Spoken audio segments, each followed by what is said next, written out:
Vamos a leer el pasaje que será de meditación para la predicación en esta mañana. Tendremos una palabra de oración al Señor. Apocalipsis capítulo 3. Versículo 14 en adelante. La carta a la iglesia en Laodicea. Apocalipsis 3, 14. Y escribe al ángel de la iglesia en Laodicea: He aquí el Amén, el testigo fiel y verdadero, el principio de la creación de Dios. Dice esto: Yo conozco tus obras, que ni eres frío ni caliente. Ojalá fueses frío o caliente, pero por cuanto eres tibio y no frío ni caliente, te vomitaré de mi boca. Porque tú dices: soy rico y me he enriquecido, y de ninguna cosa tengo necesidad, y no sabes que tú eres un desventurado, miserable, pobre, ciego y desnudo.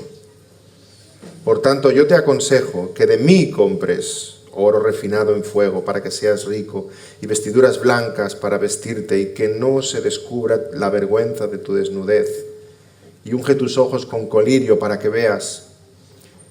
Yo reprendo y castigo a todos los que amo. Sé pues celoso y arrepiéntete.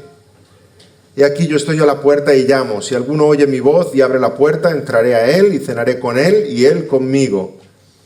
Al que venciere le daré que se siente conmigo en mi trono, así como yo he vencido y me he sentado con mi Padre en su trono.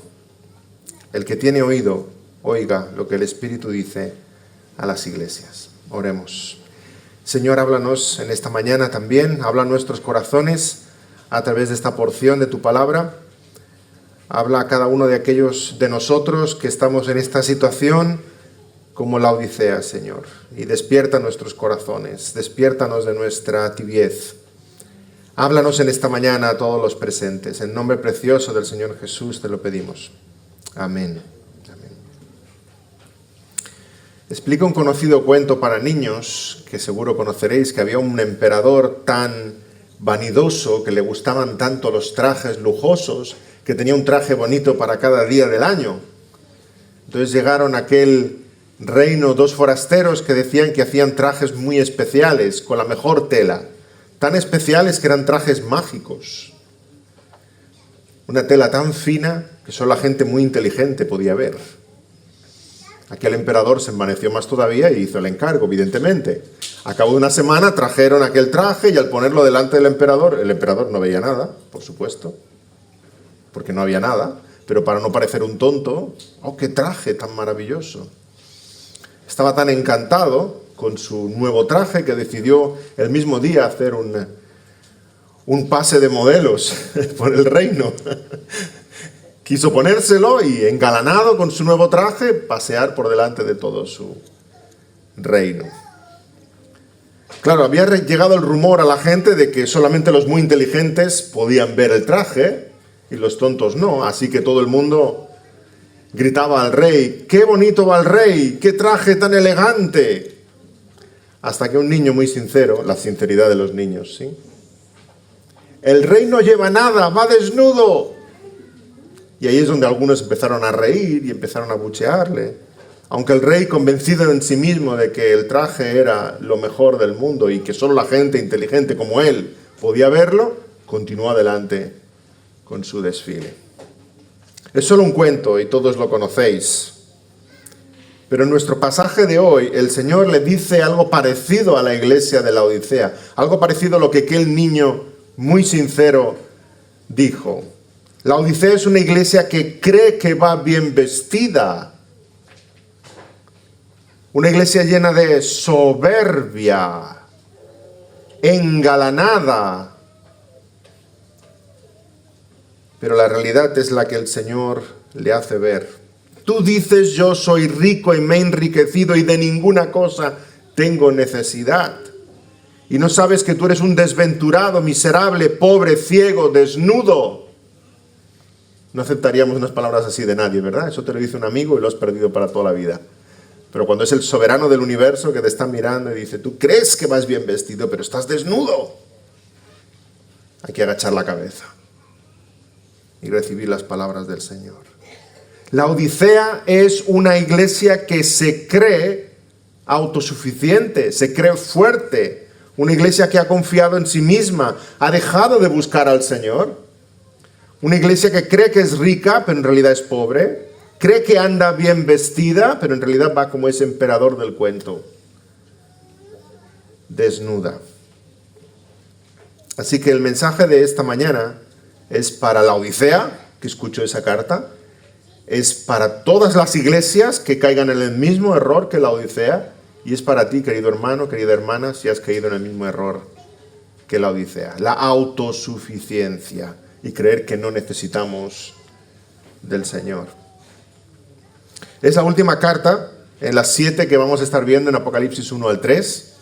Hemos estado meditando en Éfeso, Esmirna, Pérgamo, Tiatira, Sardis, Filadelfia, la Odisea, pero no es el último sermón en esta serie. Me guardo uno para el domingo que viene.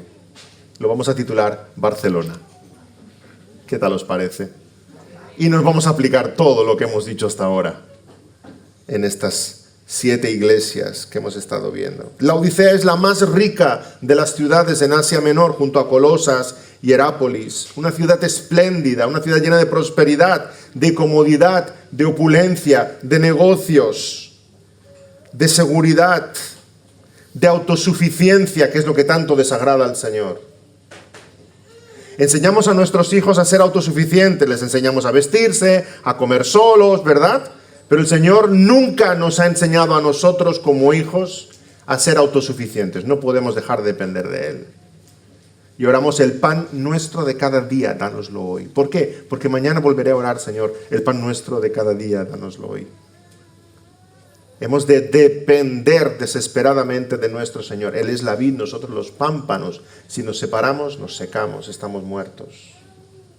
Pero la Odisea cree que puede caminar solita, que puede echar a andar.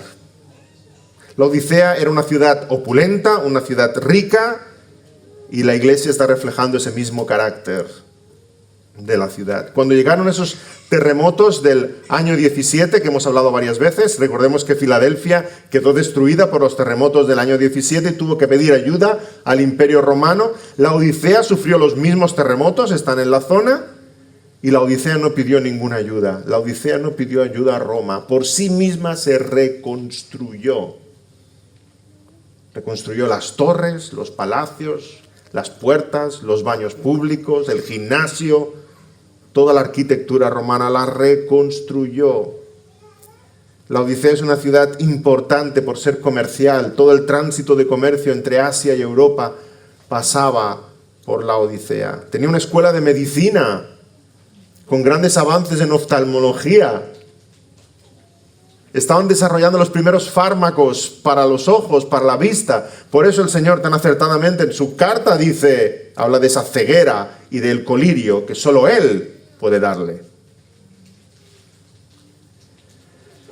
Una ciudad próspera, fuerte, grande, autosuficiente. ¿Cómo desagrada eso al Señor? ¿Cómo le desagrada al Señor tu autosuficiencia, mi autosuficiencia? Veamos cómo se presenta el Señor, versículo 14. A esta iglesia autosuficiente, el Señor se presenta como el único que realmente es autosuficiente. Y escribe al ángel de la iglesia en la Odisea: he aquí el amén, el testigo fiel y verdadero, el principio de la creación de Dios. La Odisea, ¿sabes quién te está hablando? Dice que Jesús es el amén. Este es un término en hebreo. Un término en hebreo en una carta que está escrita en griego, pero evidentemente está apelando al Antiguo Testamento. Jesús es el amén. Y luego lo dice en griego.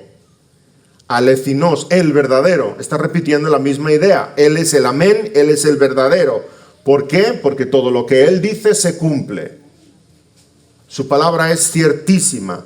2 Corintios 1:20, porque todas las promesas de Dios son en Él, sí, y en Él, amén. Jesucristo es el amén de Dios. Todo lo que Él dice se cumple. ¿Por qué? Porque Él tiene poder para cumplirlo. Y Él no depende de nada, ni de nadie, ni de ninguna condición, ni está sujeto a nada. Él es el autosuficiente. Ay de nosotros cuando decimos que vamos a hacer tal o cual cosa. Cuando prometemos y juramos. Qué necios. Si no sabemos si nos vamos a levantar mañana. Es Dios el que nos da el respirar. Si no puedo controlar este pequeño músculo que está aquí y que late. Late por la gracia y la misericordia de Dios. Y cuando Dios diga, deja de latir. Y nosotros vamos como si fuéramos dioses, ¿verdad? Prometiendo que vamos a hacer.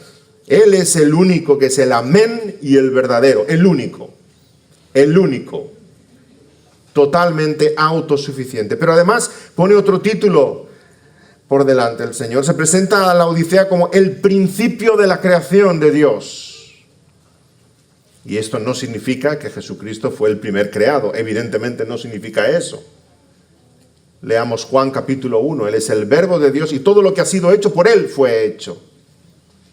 No es que Él sea el primero en ser creado, sino que Él es el principio de la creación. Él es el arjé, Él es el motor de la creación, es el originador de toda la creación. Él lo ha creado todo. Juan 1:3, todo fue creado por Él. Dios en el inicio dijo, sea la luz, y fue la luz. ¿Y cómo fue la luz? Porque Dios dijo, sea la luz, por su palabra, por su verbo. ¿Y quién es el verbo? Jesucristo. El verbo de Dios se hizo carne y vino a vivir, a habitar entre nosotros. Jesucristo es el amén, porque todo depende de Él, todo lo puede hacer Él, y además es el creador, y está diciendo que todo depende de Él.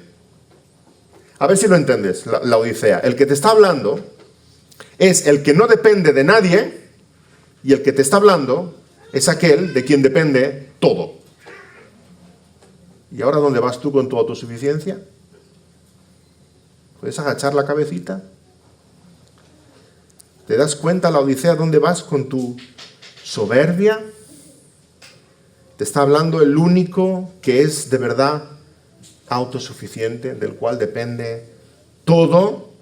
Las estrellas no brillan sin su permiso. Las galaxias bailan a su compás. Las fieras más grandes del planeta respiran porque Dios les da el aire. Y ahora nos vamos a presentar delante de Dios con autosuficiencia. No hay nada más ridículo. Así que las palabras del Señor hacia esta iglesia son de reproche. De reproche, no hay halagos en esta carta. La Odisea tenía dos ciudades vecinas. Un poco más al norte estaba Hierápolis, una ciudad que tenía aguas termales calientes, conocidas por su valor medicinal. Un poquito más al este estaba Colosas, una ciudad rica en agua fresca, potable, que bajaba de la montaña. Pero la Odisea no tenía ninguna de las dos cosas. No tenía agua caliente, termal, y no tenía agua fresca, potable de la montaña. Lo único que tenía la Odisea era el río Lico, que atravesaba la ciudad, y era un asquito de río. El agua bajaba turbia, llena de barro, y además el agua no solo no era potable, sino que estaba tibia. Esto nos da un poco el contexto histórico para entender lo que el Señor nos dice aquí. La Odisea, una ciudad tan autosuficiente, tenía que importar lo más básico, agua para beber. No la tenía en su propia ciudad. Y sabiendo este contexto, cobran sentido estas palabras, versículo 15 y 16. Pero yo conozco tus obras, que ni eres frío ni caliente. Ojalá fueses frío o caliente. Pero por cuanto eres tibio y no frío ni caliente, te vomitaré de mi boca. Ay, hermano, ninguno de nosotros quisiéramos escuchar estas palabras del Señor Jesús. Ojalá fueras frío o caliente. Mira, ¿sabes qué prefiero? Que seas frío o caliente. O frío, lejos, en el mundo, perdido, porque entonces ya sabré qué hacer contigo, ¿sí? Y preparo un lugar para ti en el infierno, no te preocupes. o caliente, ardiendo por Cristo Jesús, devoto, amoroso, y tienes lugar conmigo en la mesa. Pero ¿qué voy a hacer contigo si eres tibio? Jesús está diciendo aquí a todas las iglesias, a todos los cristianos tibios, me das asco. Me das asco. ¿Qué voy a hacer contigo? Solo puedo vomitarte de mi boca. Hemos leído antes en Santiago capítulo 4, a los de doble ánimo, purificad vuestros corazones. Los de doble ánimo, no se puede ser doble, no se puede tener un pie en el mundo y un pie en el cielo. Los de doble ánimo, limpiar vuestros corazones, purificar vuestros corazones. La autosuficiencia de la Odisea es fuertemente reprendida por el Señor. El Señor detesta su orgullo, detesta su ceguera espiritual. Y como decía, esta es una de las pocas iglesias que no tiene ni una sola palabra de halago de parte del Señor. Aún Sardis se nos decía que tenía algunos que no habían manchado sus ropas, pero de la Odisea no se nos dice. Todos los creyentes en la iglesia de la Odisea pecan de lo mismo. Tienen el mismo problema, y el problema no está fuera. No son los judíos malos que nos están persiguiendo, ni el imperio romano que nos quiere matar, ni son los herejes que quieren meter falsas doctrinas. No. El problema de la Odisea no está fuera, está dentro. La Odisea, tu problema eres tú. Tu corazón, tu orgullo, tu soberbia. La Odisea se ha visto en tal comodidad que se ha olvidado del Señor. La Odisea se ha visto seducida por el mundo, por las riquezas, por la sabiduría, por el bienestar, por el intelecto. La Odisea se cree buena, se cree rica, se cree fuerte. La Odisea ha dejado de orar. ¿Por qué? Porque confía en su propia opinión. La Odisea ha dejado de leer la palabra. ¿Por qué? Porque confía en su propia sabiduría. La Odisea se ha envanecido. La Odisea ya no se ofende por lo que hagan contra Cristo Jesús. No. La Odisea se ofende contra aquello que hagan contra la Odisea. Se ha puesto en un lugar muy alto. Está encantada de conocerse la Odisea. Se da besitos.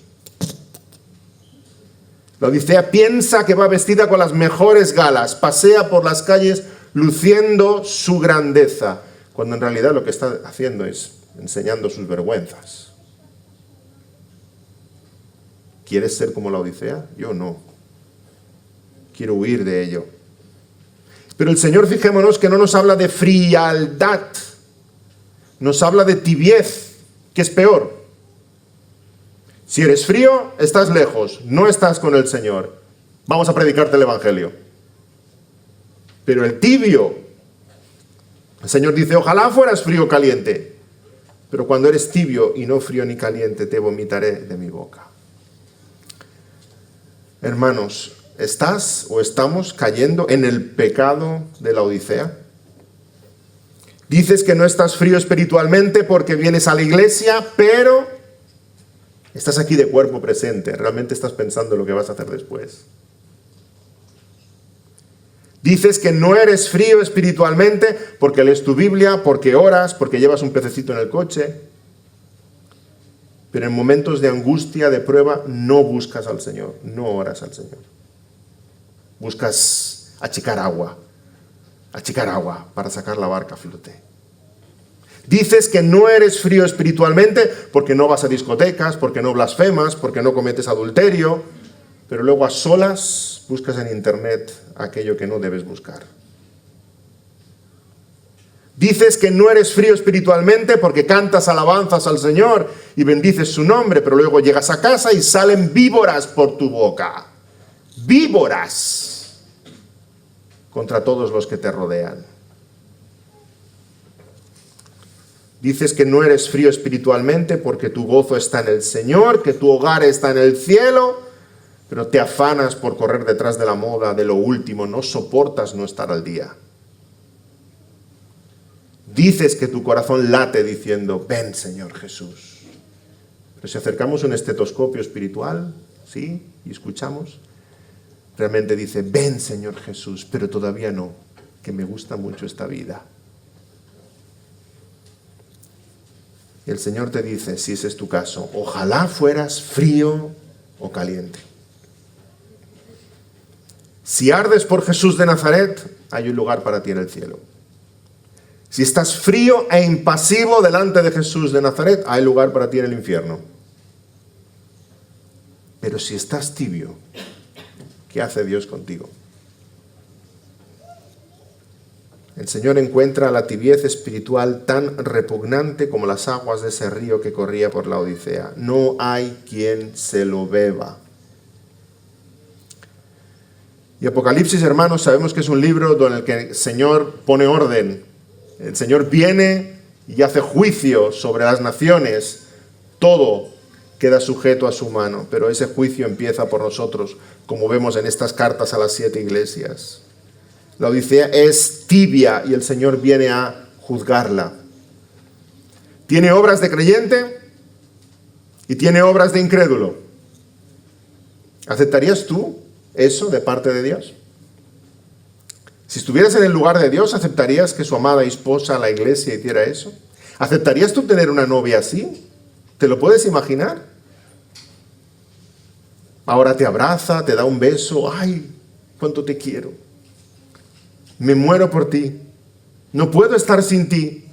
Y luego durante una semana no sabes nada de ella. Ni te escribe, ni te llama, la persigues, dice, ¿estará viva?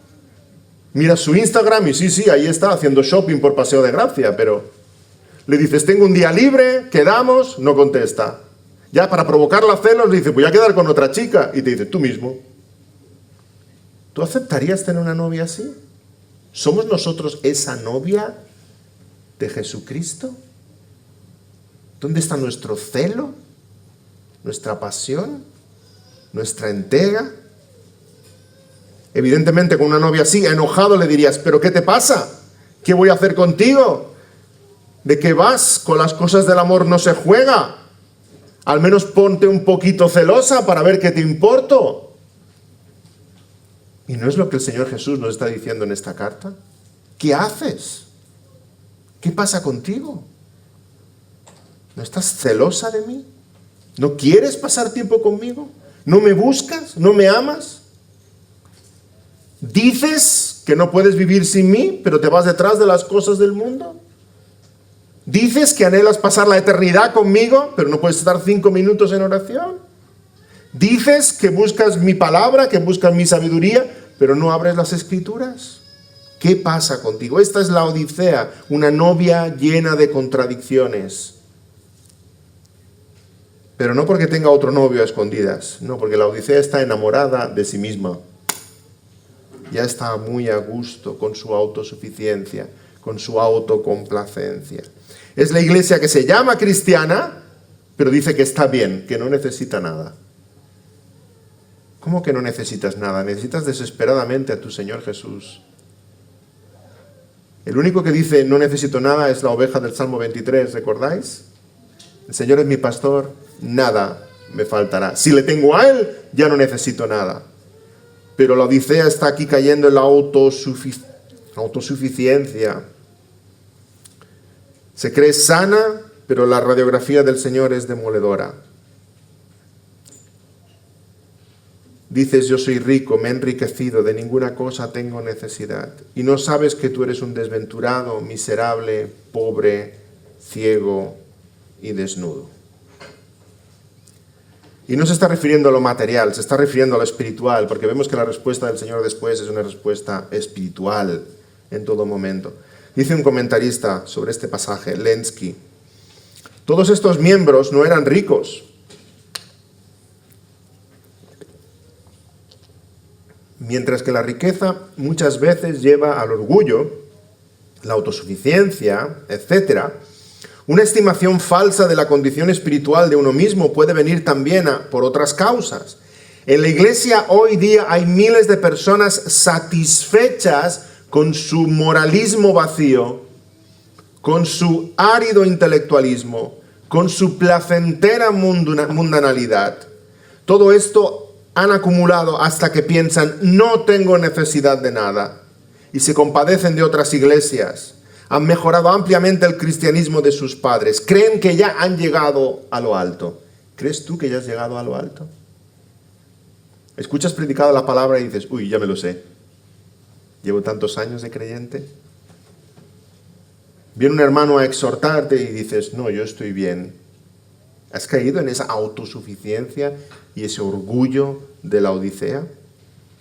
La Odisea, por supuesto, representa a la iglesia liberal, que ya no crea la palabra, sino que cree en sus propias normas y se han puesto ellos en lugar de Dios.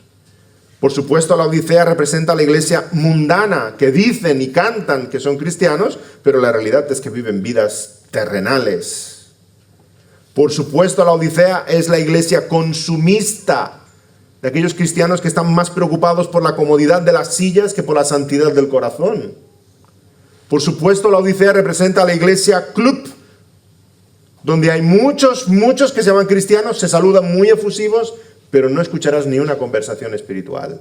Hablarán de política, de fútbol y de mil otras cosas. Por supuesto, la Odisea representa a la iglesia sabionda, que cree que lo sabe todo, que está haciendo grandes debates teológicos, mientras el mundo se pierde sin Cristo. Dice la Odisea, yo soy rico. Cuando el Señor nos dice en el Sermón del Monte, las bienaventuranzas, bienaventurados los pobres. Y hermanos, bienaventurados los pobres no significa que no tengas dinero y que los ricos directamente van al infierno. Bienaventurados los pobres en espíritu. Que cuando busques en el tesoro de tu corazón puedas decirle al Señor Jesús, Señor, soy pobre, dependo de ti, de tu riqueza, de tu bondad, de tu gracia, de tu poder, de tu misericordia. Yo soy pobre. Tú eres inmensamente rico. Pobres, hermanos, pobres en espíritu hemos de ser delante de Dios. Pero la Odisea se cree rica, fuerte. Y el Señor le dice, no, tú eres un desventurado, un miserable, un pobre, un ciego y desnudo. Y lo peor de todo, la Odisea, es que no lo ves. Es que andas desnudo y no lo ves. Pero el Señor Jesús, en su infinita misericordia, no solamente nos hace la radiografía espiritual, sino que nos entrega la medicina, como buen médico del alma. Le dice a la Odisea lo que ella misma nunca podría haber visto, y la Odisea necesita ese testigo fiel y verdadero que le haga despertar de su ceguera espiritual, y Jesús es el único verdadero, el único que puede sacarnos del autoengaño. La Odisea piensa que es rica y el diagnóstico del Señor es todo lo contrario. Pero en su inmensa bondad también le entrega la medicina, le dice, arrepiéntete. Arrepiéntete, pero no es un arrepentimiento sin más. Ay, qué mal entendemos a veces el arrepentimiento, ¿verdad? Ay, sí, me arrepiento, me sabe muy mal. Y continúas con lo mismo. Eso no es arrepentimiento. Arrepentimiento con frutos. Eso es arrepentimiento. Arrepentimiento y cambiando de dirección. Por eso el Señor le dice, no solamente arrepiéntete, le dice, arrepiéntete y sé celoso. Deja tu autosuficiencia y búscame a mí. Versículo 18. Por tanto, yo te aconsejo que de mí compres. Ven a mí, la Odisea. Que de mí compres oro refinado en fuego para que seas rico. Y vestiduras blancas para vestirte. Y que no se descubra la vergüenza de tu desnudez. Y unge tus ojos con colirio para que veas. Yo reprendo y castigo a todos los que amo. Sé pues celoso y arrepiéntete. He aquí yo estoy a la puerta y llamo. Si alguno oye mi voz y abre la puerta, entraré a él y cenaré con él y él conmigo.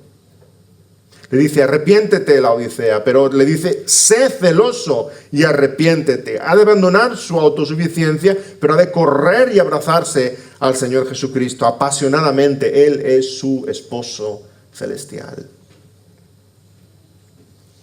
Hemos leído también en Santiago 4:5. ¿O pensáis que la Escritura dice en vano, el Espíritu que Él ha hecho morar en nosotros nos anhela celosamente? Dios es celoso de su esposa, la iglesia. La quiere para Él. Se habla mucho por ahí de celos patológicos, ¿verdad? No estamos hablando de eso. Estamos hablando de celos de verdad. Uno es celoso por aquello que ama, y si no es celoso, es porque no ama. Es celoso de aquello que ama, y el Señor tiene un celo santo, porque su iglesia, su esposa, su amada es suya, y cuando ve que los ojos de la iglesia van detrás de las cosas del mundo, el Señor arde de celos por nosotros. Porque el verdadero arrepentimiento no es dejar el pasado, sino tener celo por Cristo. Es arrepentirnos de nuestra autosuficiencia y correr detrás de Cristo, acudir a Él, como Él dice, que venga a mí, ven a mí, ven a mí, yo voy a darte lo que necesitas. Cuando descubras lo pobre que eres en verdad, ven a Él a buscar oro refinado. Cuando descubras tu desnudez, ven a Él y te vestirá. Cuando descubras tu ceguera, ven a Él y Él te dará colirio para tus ojos. Él sana tu dolencia espiritual. Y así pasa con nosotros, pasa contigo, pasa conmigo, hermanos. Tantas veces decimos apasionadamente que amamos al Señor y la realidad de nuestra vida es que estamos lejos de Él. Dices que no eres frío, pero tampoco eres caliente. Y es entender que en la vida cristiana no hay término medio. O eres frío o eres caliente, pero no puedes ser tibio.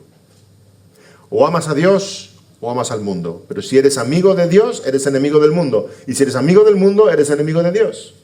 No hay término medio. Que fue el pueblo de Israel el que cruzó el Mar Rojo, ¿recordáis? Y detrás vinieron los egipcios y el mar cayó sobre ellos. Pero un hebreo rezagado es lo mismo que un egipcio adelantado. No te puedes quedar a medio camino. O eres de los hebreos y pasas en seco, o eres de los egipcios y vas a perecer. Pero no hay término medio. Así que el Señor dice, ¿qué hago contigo que eres tibio? Confiesa tu pobreza y compra de él oro refinado. No es lo que tú crees que es valioso, es lo que Él te va a dar que es valioso. Hazte tesoros en los cielos, no en las cosas de este mundo. Confiesa tu desnudez y vístete con túnicas blancas como Él nos va a dar. Él nos viste. Si nos vistió en el Edén, hermanos, nuestros primeros padres intentaron hacer ahí con hojas de higuera un delantal y el Señor mató a un animal, los vistió con pieles. Él nos viste. Él nos viste y ahora promete vestirnos. Confiesa tu ceguera y aplica sobre tus ojos su colirio. Él es el único que puede abrir los ojos, como hice con aquel ciego. Él nos puede dar vista espiritual. A los que creemos que vemos, Él nos puede hacer ver de verdad. Y si estás buscando bienestar en las cosas de esta vida, te aseguro que no lo vas a encontrar. Crees que eres feliz, crees que estás bien, crees que estás satisfecho, pero en realidad vas desnudo por este mundo, como el emperador del cuento. Y además tachas de tonto al que te diga lo contrario. Crees que estás tan bien que cualquiera que te diga lo contrario escasea de inteligencia. Pero escucha al Señor, porque Él te dice que eres un pobre, desventurado, ciego, desnudo. Y te aconseja que de Él compres todo lo que necesitas. Y al leer este pasaje seguro que nos llama la atención. Señor, acabas de decirle que es pobre y ahora le estás diciendo, ven a mí y compra. ¿Y con qué compramos si somos pobres? Señor, ¿cómo le dices a un pobre que compre? Ven a mí y compra. Señor, ¿cómo voy a comprar? ¿Cómo voy a comprar de ti oro fino y vestiduras y colirio para mis ojos si no tengo dinero? ¿Compra sin dinero? Como dice Isaías 55, a todos los sedientos, venid a las aguas, y los que no tienen dinero, venid, comprad y comed, venid, comprad sin dinero y sin precio vino y leche. Ven a Cristo Jesús y compra sin dinero, por gracia, porque Él es infinitamente misericordioso, infinitamente generoso Y lo que Él nos da es extremadamente caro, lo ha pagado con su sangre, lo ha comprado con su propia vida, pero es gratuito para nosotros. ¿Por qué? Porque no lo podemos comprar. Ven como un pobre que viene a comprar de las manos de Jesús para recibir de Él. Y el Señor exhorta, pero también el Señor consuela. El Señor señala la falta, pero el Señor invita al arrepentimiento. El Señor es el médico, pero Él también es la medicina para nosotros. Su reprensión es una muestra de amor. Dice, yo reprendo y castigo a todos los que amo. Le está diciendo, Laodicea, te estoy exhortando y te estoy diciendo lo que te estoy diciendo porque te amo. Porque si el Señor no amara a Laodicea, anda que al Señor le costaba aniquilarla por completo. El Señor quiere redimirla, restaurarla, ponerla sobre sus pies. Y el Señor nos ha dejado esto en la palabra para nosotros y zarandea nuestros corazones porque te ama. Porque si no, podría dejarte a tu suerte. A sus hijos Él ama. Hebreos 12:6, el Señor al que ama disciplina y azota a todo el que recibe por hijo. Le está hablando palabras muy fuertes a la Laodicea, pero fijémonos con qué amor el Señor también le dice, yo te corrijo porque te amo, ¿lo entiendes? Y el versículo 20 es de nuevo una muestra más de ese amor, de esa ternura, de esa generosidad del Señor para con nosotros, de su reprensión y de su bondad. El versículo 20 es un versículo muy conocido, probablemente de los más conocidos de la Biblia, pero también de los más mal interpretados de la Biblia. Y aquí yo estoy a la puerta y llamo. Si alguno oye mi voz y abre la puerta, entraré a él y cenaré con él y él conmigo. Se suele usar este pasaje en contextos evangelísticos, ¿verdad? Para hablar al no creyente, pero no está hablando al no creyente, está hablando al creyente.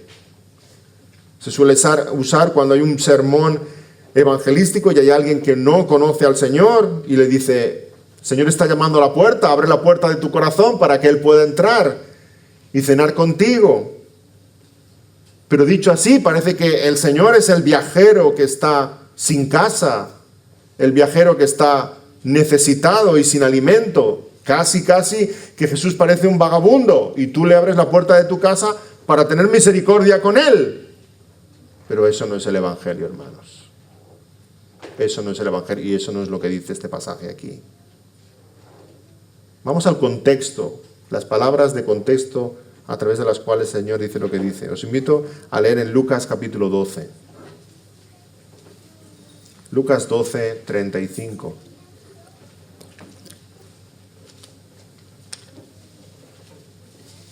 Y veremos el contexto de estas palabras del Señor Jesús cuando dice, yo llamo a la puerta y entraré y cenaré contigo. Lucas 12, 35. Estén ceñidos vuestros lomos y vuestras lámparas encendidas, y vosotros sed semejantes a hombres que aguardan a que su Señor regrese de las bodas, para que cuando llegue y llame le abran enseguida. Bienaventurados aquellos siervos a los cuales su Señor cuando venga halle velando. De cierto os digo que se ceñirá y hará que se sienten a la mesa y vendrá a servirles. Y aunque venga la segunda vigilia y aunque venga la tercera vigilia, si los hallare así, bienaventurados son aquellos siervos. Pero sabed esto, que si supiese el padre de familia a qué hora el ladrón había de venir, velaría ciertamente y no dejaría minar su casa. Vosotros pues también estad preparados, porque a la hora que no penséis, el Hijo del Hombre vendrá. ¿Nos damos cuenta que el contexto es totalmente diferente? Cuando leemos en Apocalipsis, he aquí yo estoy a la puerta y llamo, si alguno oye mi voz y abre la puerta, entraré a él y cenaré con él y él conmigo. Este pasaje va dirigido a los creyentes que han de estar preparados para cuando el Señor venga. Hemos de estar velando. No se trata de abrir la puerta de tu corazón para que Jesús entre, sino de velar porque Él, el amo, en cualquier momento regresa. Tú no estás invitando a Jesús a entrar a tu casa, es su casa. Tú eres un siervo en su casa. Él es el amo que se ha ido y te ha dejado a cargo como mayordomo y va a pedirte cuentas. Y él llega y llama a la puerta de su casa. ¿Cómo vamos a abrir esa puerta cuando él llame? ¿Estás haciendo los deberes? ¿Estás a cuentas con el Señor? Este pasaje es como cuando papá y mamá salen, cuando consiguen salir, ¿verdad? Y dejan a los niños en casa, a los mayores cuidado de los pequeños, ¿verdad? Y hay unas cuantas tareas por hacer. Nos vamos y volvemos. Pero por favor, hacer esto con los platos, hacer tal cosa con las camas, hacer tal cosa con los juguetes, ¿verdad? Papá y mamá se van al cine, lo que sea. Y claro, los hijos piensan, ¡voilà! Se fue el gato a bailar los ratones. Y se ponen su película y sus palomitas, ¿verdad? Sí, claro, hay unas tareas por hacer, pero papá y mamá van a tardar en llegar, que no veas. Y no ha acabado la película y llaman a la puerta. Ya han llegado papá y mamá, no me lo puedo creer. Ya pueden empezar a correr, a hacer todo lo que no han hecho. Ese es el contexto en el que leemos aquí Lucas. El amo se va de su casa, el amo vuelve a su casa y espera que sus siervos tengan todo en orden. Y recuerda el Señor ese pasaje de Lucas ahora a la iglesia en la Odisea. Le está diciendo, yo vengo pronto, ponte las pilas. Ponte a cuentas conmigo, vengo pronto. Y felices aquellos que me abran la puerta, porque cuando tienes cosas que esconder y no hay nada hecho, no abres la puerta. Un momento, Señor, un minuto. Felices los que abren la puerta y me hacen entrar, yo cenaré con ellos. Y dice más aún que Él nos va a servir. En su casa, Él nos va a servir a nosotros. Cuánto amor y misericordia de nuestro amo. Él nos recibe en su casa como si no fuéramos siervos, sino como si nosotros fuéramos los amos. Él nos sirve en su casa y va a hacer lo mismo que hizo en la tierra, que lavó nuestros pies. Vamos a llegar a su mansión celestial y Él nos va a servir y nos va a hacer sentir en casa.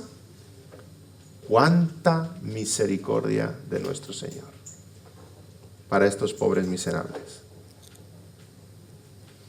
El privilegio no lo tiene Él de entrar y cenar contigo. El privilegio lo tienes tú de que Él entre y te invite a su mesa. El necesitado no es Él que está fuera, ¿verdad? Y a veces se presenta a Jesús así, como harapiento, y está lloviendo fuera y hace frío. El necesitado no es Él, el necesitado eres tú. Es su hogar, es su mansión, es su castillo, es su palacio. Nosotros somos sus siervos. Tú no estás en tu casa, tú no tienes casa, es su casa. Y llega, recíbele, ábrele, y como siervo fiel, que te encuentre sirviéndole. Y pueda decir, en lo poco has sido fiel, sobre mucho te pondré. Este pasaje está apelando a nuestra necesidad de velar y no podemos ignorar que el Señor llama a la puerta porque somos sus siervos, llega a su casa, pero la respuesta que demos a su llegada va a revelar cómo está nuestro corazón de preparado. El siervo que es fiel, corre gozoso y abre la puerta. Señor, te estábamos esperando. El siervo infiel, cuando oye que llaman a la puerta, no sabe dónde esconderse.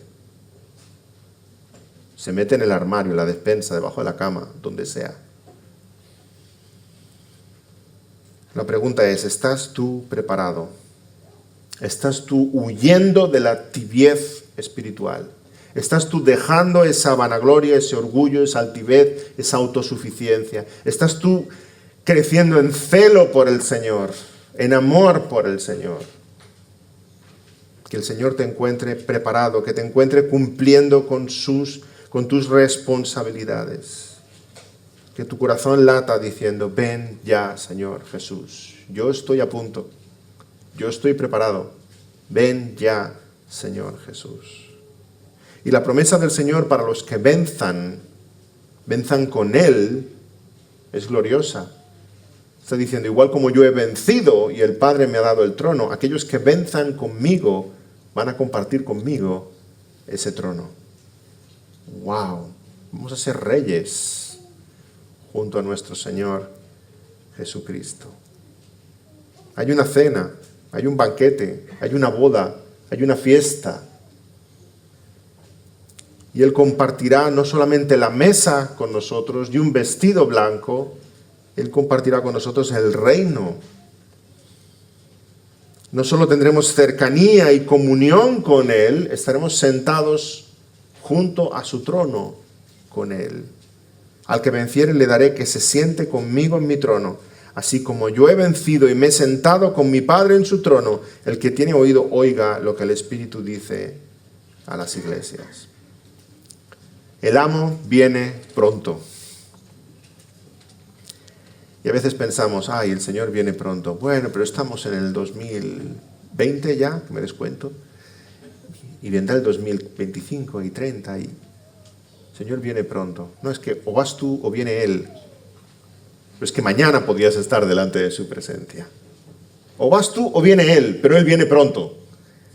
Pronto vas a tener que rendir cuentas delante de tu amo y Señor. ¿Estás preparado?